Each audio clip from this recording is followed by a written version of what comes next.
6 p.m. in Kwoptamo, that is in the Nous division of the West region of Cameroon. Good evening, ladies and gentlemen. Thank you so much for joining me on this edition of the 6 p.m. primetime newscast on Equinoxe television. For presentation, I am Immaculate Fogwe.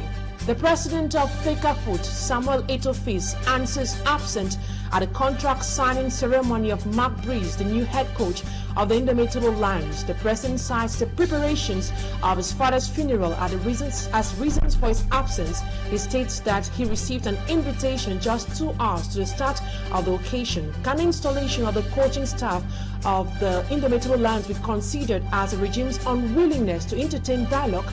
Answers in this edition of the news. That is our lone major story tonight. Stay with us for details and more.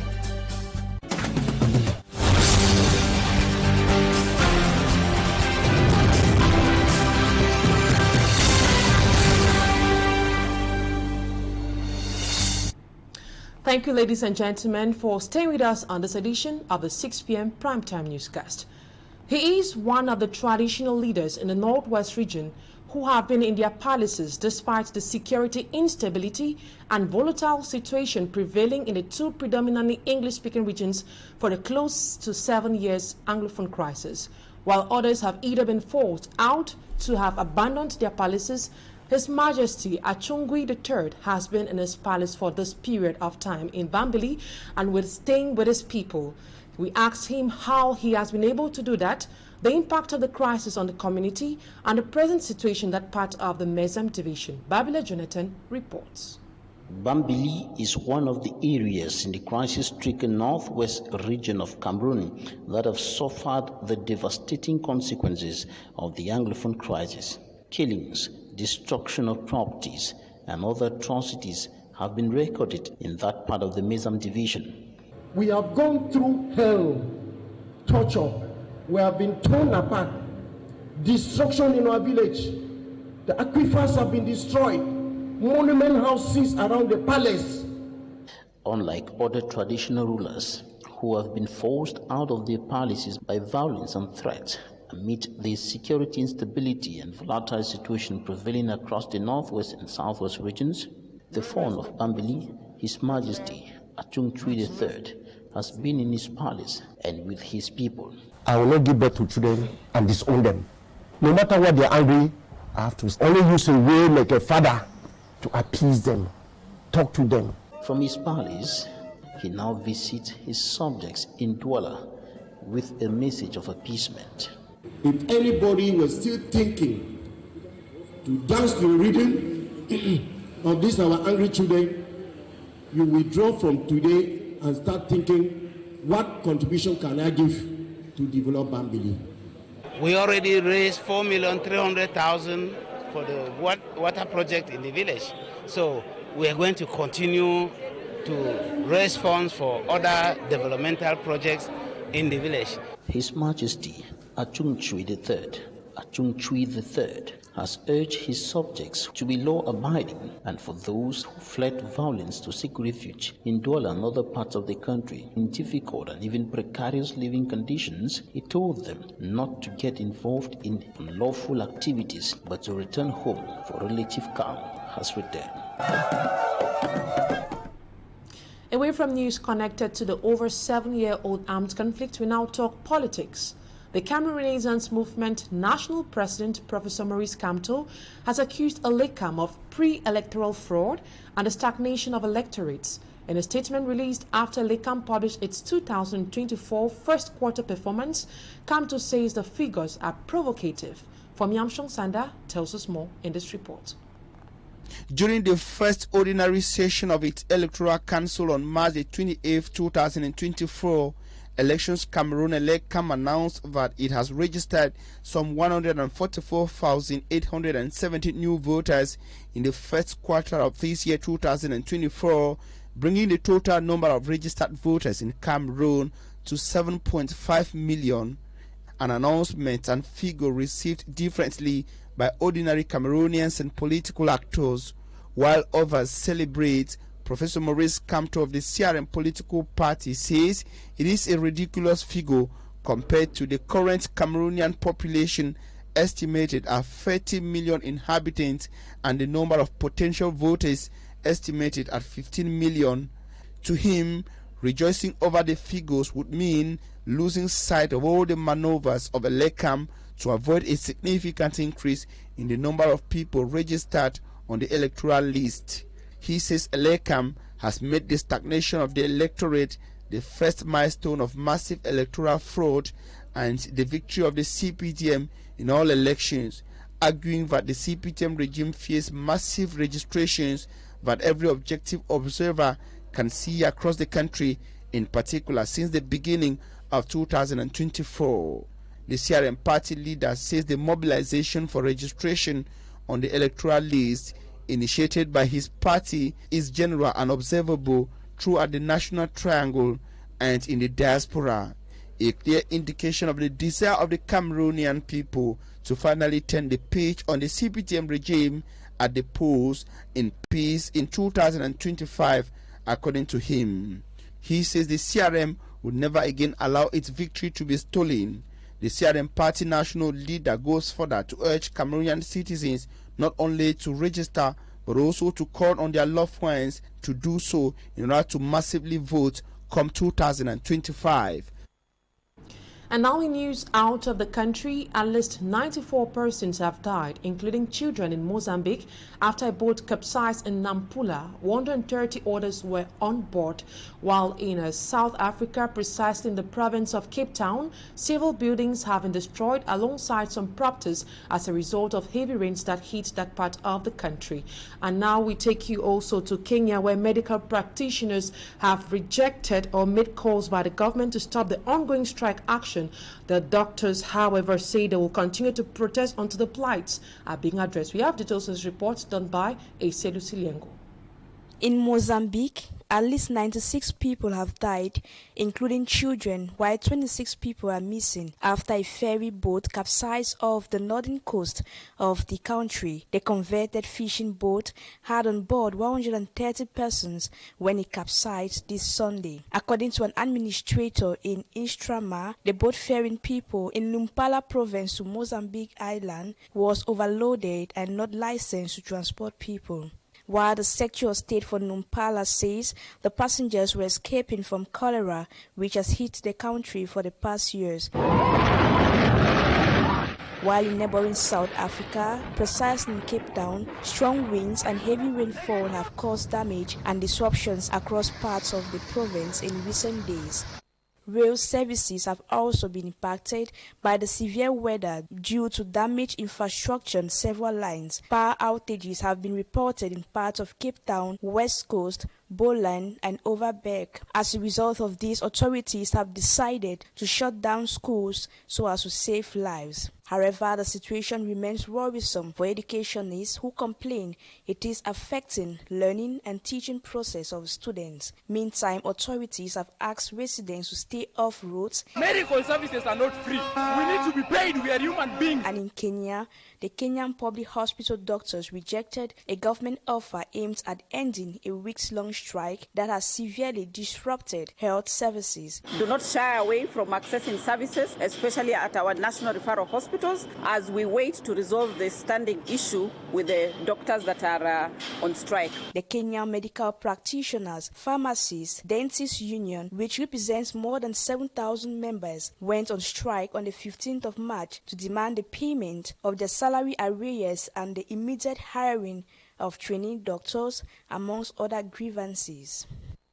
Asia Luciliengu reporting they will stay out of Cameroon as Rwandan President Paul Kagame blames the inaction of the international community for allowing the 1994 genocide to happen. President Paul Kagame was speaking while lighting the flame of remembrance at a memorial site in Kigali, which holds the remains of the close to 800,000 genocide victims. Malaglari tells us more. The commemoration started in the morning with the President, His Excellency Paul Kagame, lighting a flame of remembrance that will burn for the next 100 days in honor of the victims of the 1994 genocide against the Tutsi. The event took place at the Kigali Genocide Memorial Center. Between April to June 1994, it was a dark moment for Rwanda as over 1 million Rwandans died. 7th April 2024 marked exactly 30 years after the tragic massacre. To celebrate this day, thousands of Rwandans gathered at the Memorial Center and the national anthem executed. In his opening speech, Paul Kagame accused the international community for doing nothing to end the war at that time.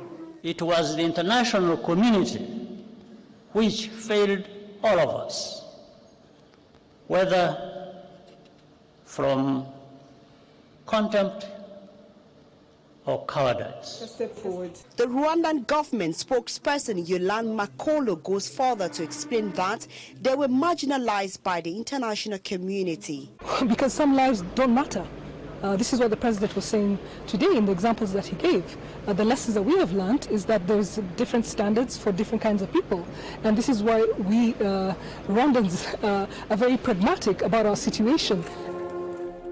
Amongst the thousands of Rwandans present at the ceremonial ground were different heads of state, former French President Nicolas Sarkozy and the former U.S. President Bill Clinton. It was a significant occasion that reveals the resilience of the Rwandan people and also the responsibility they bear to keep working in silence to make sure that a genocide never happens again. Now let's talk sports. Mark Breeze has officially signed his contract as a head coach of the Cameroon senior men's national football team, the Indomitable Lions. During the occasion, the absence of FECAFOOT's president, Samuel Eto'o was very visible as the chair reserved for him wasn't occupied. Mark Breeze has been challenged to bring back the fighting spirit within the Lions' den. Smagic and Gabriel, sportsman, has the details.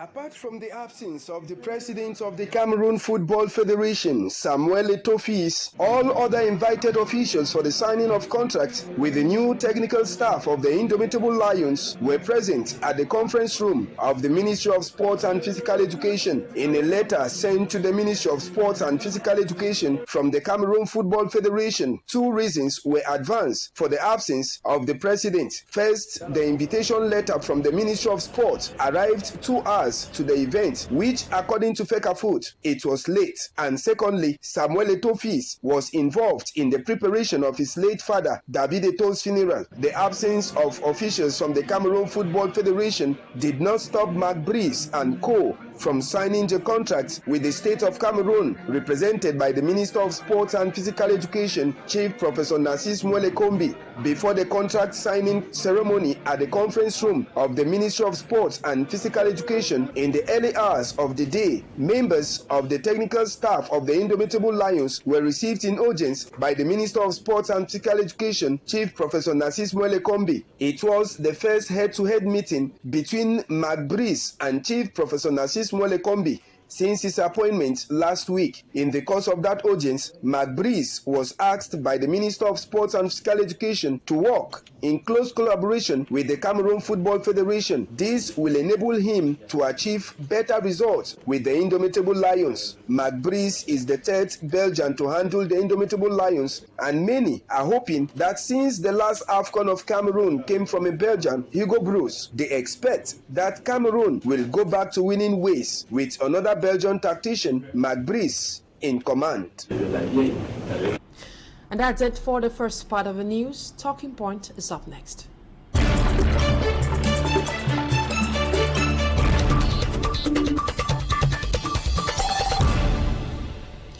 Tonight on Talking Point, I'll be receiving Baka Derek, a sports reporter, and we'll be discussing about the recent rift between the Ministry of Sports and Physical Education and that of the Cameroon Football Federation, FECAFOOT. Good evening, Baka Derek. It is a pleasure having you on Talking Point tonight.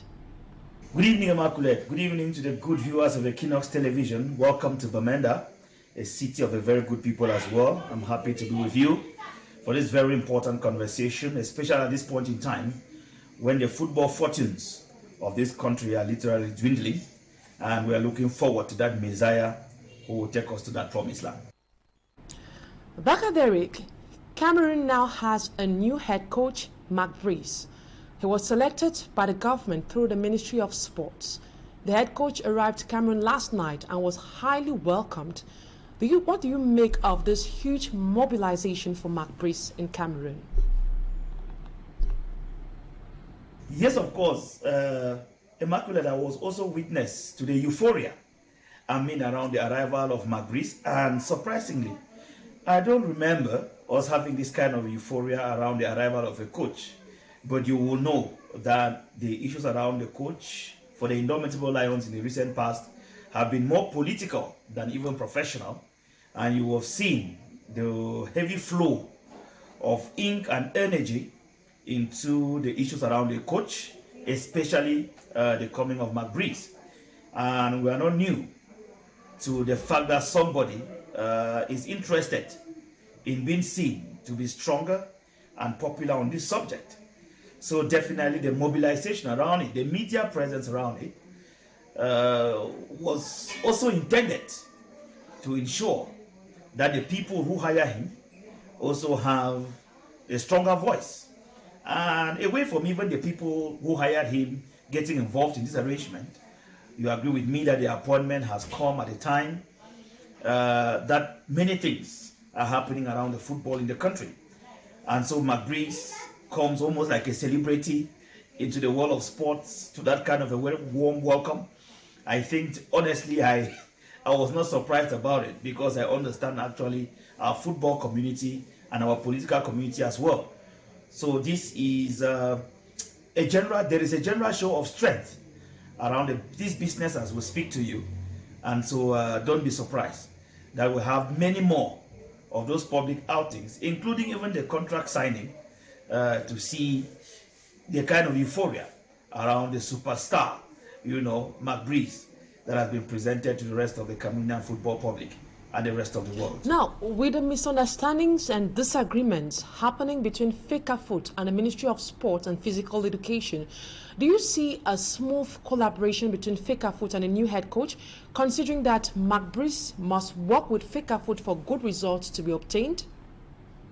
To be honest with you, I do not expect some good collaboration, and owing to the fact that I was around in 2012 when Denis Lavine was actually fired, by the government and replaced by Jean-Paul Akono. I was around at the time and I saw what happened. The collaboration was not too good, okay? But to say the least, they are compelled to live together. Why? Of course, one person has a technical responsibility to advise on who the coach is. The other person has a responsibility to provide the finances and logistics for the well-being of this office. In fact, I listened to some very renowned personality talk about this a long time ago, indicating that this was like selling the goat and holding the rope. When you expressly indicate in the legislation or the piece of legislation governing the functioning of the national team that the coach may be hired by the federation with the obligatory approval of the Ministry of Sports, and then or could also still be put at the disposal of the federation by the government, and then you go further to indicate that those personnel will be paid by the government, it's an indication that someone has sold the goat and is holding the rope.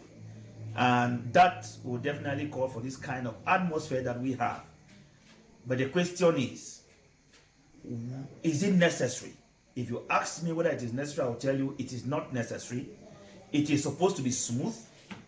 But of course, noting that the office of the president of the EFI is something that you get into through a political process or a democratic process, it is obvious that the other one, which is government focused or it's a government function, may not always agree, because at some point in time you have candidates who may not want to follow government dictate, and I'm afraid that that's exactly what is happening now.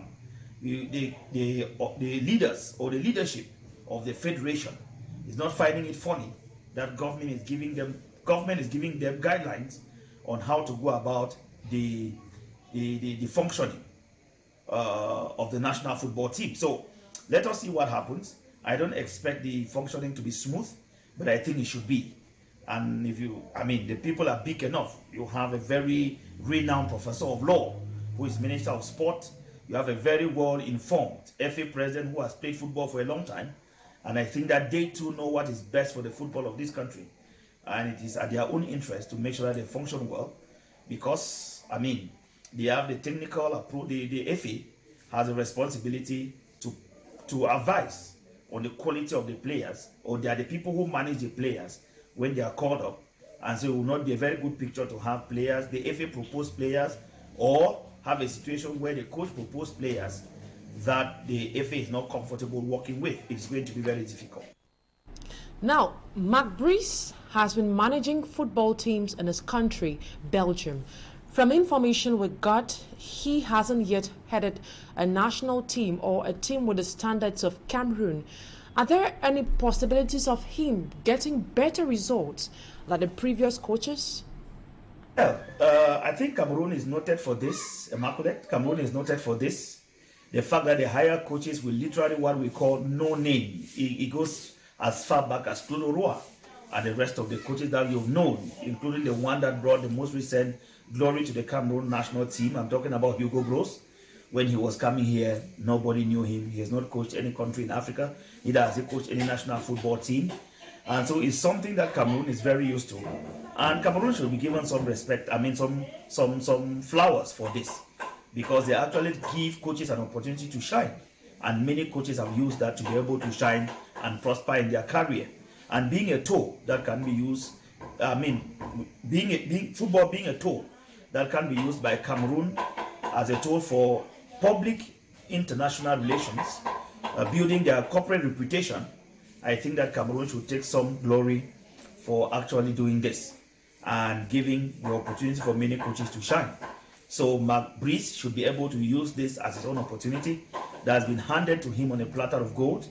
Noting that Cameroon is not pushover when it comes to football. It could be challenging now, but the thing is that Cameroon has already accumulated a very solid history in football. And so sometimes when you give a no-name an opportunity, he wants to make a name per se. But Brice, I see his personality, I see his charisma. He doesn't look to me like someone who easily would just want to say, well, Cameroon is new to me. And you know the mindset of Europeans sometimes. To him, he looks like a first division team. His coaching in Europe is bigger than a national team in Africa. So trust me on this. That's why you have lots of coaches in Europe who prefer to coach first division teams in Europe and refuse to coach African countries. Because globally, in their mind, they look at their working conditions, their pay packages, and everything added to it to be far better than what many countries, especially those in Africa, will offer them. So to him, he really doesn't see the national team as anything better than the first division team he has been coaching. You better understand what I'm talking about because of the mindset that they have. Trust me, when you talk about the likes of Mourinho, talk about Arsene Wenger and others, they found pleasure coaching first division teams. Arsenal, Chelsea, and the rest, without not necessarily coaching a first division team or coaching a national team. Dr. Derek, we are very much informed about Cameroonians and their bipolar attitudes. Today, they are loved. Tomorrow, you are termed useless if you can't consistently succeed. As a sports reporter, what piece of advice can you give to Mark Brice as he begins his journey with Cameroon? Yeah, that's a very serious question. To be honest with you, Cameroonians have a very complicated character when it comes to supporting national team football. Immaculate. When you are good, you are the best thing that has happened to the country's football. Once there are no results, you have the worst thing that has happened to the country's football. We are acutely aware of Rigobert's song of most recent when he qualified Cameroon for the World Cup. The euphoria from Bleeder to Cameroon was huge. He was the best thing that happened. Shortly after that, the results were not forthcoming. Then again, he sat up, beat Brazil at the World Cup. Everything was like, Rigo is the man. But not too long, the Nations Cup came. He was the worst guy. Hugo Broos is still new. We know what happened when he won the Nations Cup in Gabon. He was the best coach ever in the world. Shortly after that, when Cameroon went for the Confederations Cup, the results were bad. and Hugo Bros was the worst thing that happened to the country's football. Brice, if he's very smart, he should have known this by cross-checking what the media is saying online, what people say online about coaches of the national football team. And so psychologically, I expect him to be prepared. He should be prepared. He's also aware that as a coach, he will not win all the time. So he should prepare for the reactions of the fans. But I know, like someone who's been into football for some time, that one of the trainings that they receive is communicating in football. In fact, football communication or sports communication globally. You communicate differently when you win. You communicate differently when you draw. You communicate differently when you lose. And so I know that that Magrice understands this very well and is going to rise up to the occasion. So my quick advice to you, sir, is that as you take over this complicated job, know that Cameroonians love you when you win, they hate you when you lose.